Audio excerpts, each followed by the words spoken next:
এইটা মানুষের একটা অ্যাসপিরেশন। মানুষের কথা হচ্ছে যে আমরা আমাদের নিজেদের পানিটা স্টোরেজ করতে পারি কিনা, সেটা বাদ দিয়ে নাকি আমরা একটা রিজার্ভার করে। আমার ধারণা রিজার্ভারের ব্যাপারে অনেক আলোচনা হয়েছে, কারণ আমরা শুষ্ক মৌসুমে পানি পাই না। তো রিজার্ভারের ব্যাপারে অনেক আলোচনা হয়েছে, কিন্তু কোনো চূড়ান্ত সিদ্ধান্ত এখনো গৃহীত হয়নি। আপনার সাথে যদি আপনার প্রতিবেশী রাষ্ট্রের চুক্তি নাও থাকে, তারপরেও আন্তর্জাতিক আইনের কিছু নীতি আছে, যেমন কারো ক্ষতি করতে পারবেন না, যেমন আপনি সহযোগিতা করবেন, এগুলোকে বলে no harm principle, international cooperation principle. আর ভারতের সাথে আমাদের তো কিছু নদী নিয়ে চুক্তি আছেই।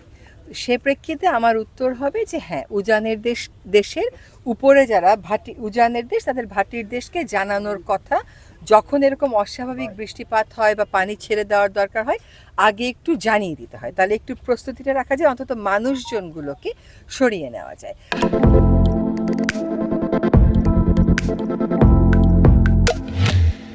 আপনারা দেখেছেন যে গতকাল আমাদের প্রধান উপদেষ্টা মহোদয় ভারতের হাই কমিশনের সাথে মিটিংয়ে বসেছিলেন, সেখানেও এই বিষয়টা উত্থাপিত হয়েছে। আমরাও সিদ্ধান্ত নিয়েছি যে আমাদের পররাষ্ট্র মন্ত্রণালয়ের মাধ্যমে এই রকম অবস্থা ভবিষ্যতে যাতে আর না হয়, বাংলাদেশের মানুষের যেন অভিন্ন নদীকেন্দ্রিক এইরকম মনুষ্য সৃষ্ট সমস্যা না হয়। প্রাকৃতিক যেটা, সেটা তো আর কারোর হাত নেই, কিন্তু আমরা যদি একটু আগে থেকে জানতে পারতাম, তাহলে আমাদের প্রস্তুতিটা একটু রাখতে পারতাম। তো সেটা মানুষের কারণে, না জানানোর কারণে যাতে আমাদের কোনো এরকম বড় সমস্যা না হয়, সে ব্যাপারে ভারতকে আমরা আমাদের প্রস্তাবনাগুলো জানাবো।